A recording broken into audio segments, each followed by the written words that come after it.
మీకు శుభములు, దీవెనలు, ఆశీర్వాదాలు మీరు పొందుకోవాలని ఎన్నో రోజులుగా ఈ యొక్క గ్రామం కొరకు సువార్త చేయాలని ప్రార్థనాపూర్వకంగా మీ మధ్యకు మరి వచ్చినటువంటి మా అందరినీ మీరు చూస్తూ ఉంటున్నారు.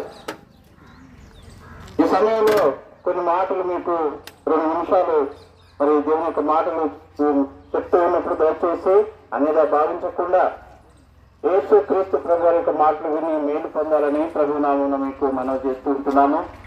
పరిశుద్ధమైనటువంటి బైబిల్ గ్రంథంలో ఇర్మియా గ్రంథము 17:9 ఈ రీతిగా వ్రాయబడి ఉందండి.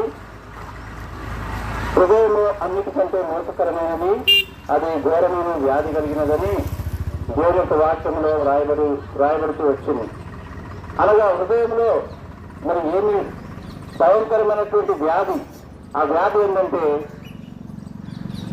అబద్ధములు, మోసములు, దూరదూషణ, అహంభావము, అవివేకము, దొంగతనములు, అబద్ధములు, మోసము, ఇవన్నీ కూడా మనిషి హృదయంలో ఉన్నటువంటి పాప రోగములు. ఈ యొక్క వీటిని దేవుడు ఏమన్నాడంటే మానవుని హృదయంలో ఉన్నటువంటి రోగములని చెప్పినాడు. అయితే ఈ రోగము పోవాలంటే మరి ఎవరి వలన అవుతుంది అని అంటే లోకంలో మరి డాక్టర్స్ ఉన్నారు.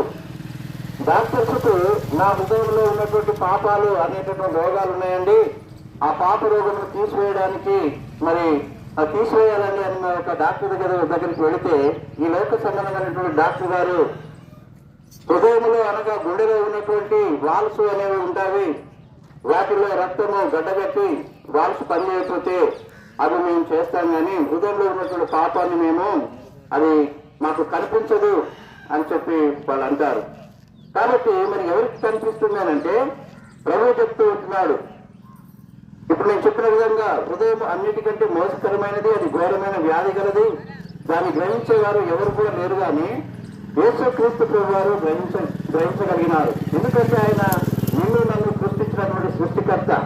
సృష్టించిన వానికి మరి సృష్టిలో ఉన్నటువంటి ప్రతిది కూడా తెలిసిపోతుందండి. కాబట్టి నీ హృదయంలో, మానవుని యొక్క హృదయంలో, నా హృదయంలో, నీ హృదయంలో ఉన్నటువంటి పాపమును రోగమును ఆయనకు మాత్రమే తెలుసు. కాబట్టి ఆయన మనందరితో సెలవిస్తూ ఉన్నాడు ఏమంటే ఆ యొక్క హృదయంలో ఉన్నటువంటి పాప రోగమును మీరు తొలగించుకున్నట్లయితే మరి ఆ తొలగించినప్పుడు హృదయము లో నుండి పాపం అంతా కూడా మరి దేవుడు తీసివేస్తాడు. ఎలా తీసివేస్తాడు అంటే మనము పూర్వం నుండి చూస్తున్నాము, ఆయా ఆచారాలు బైబిల్ గ్రంథములు కూడా రాయబడి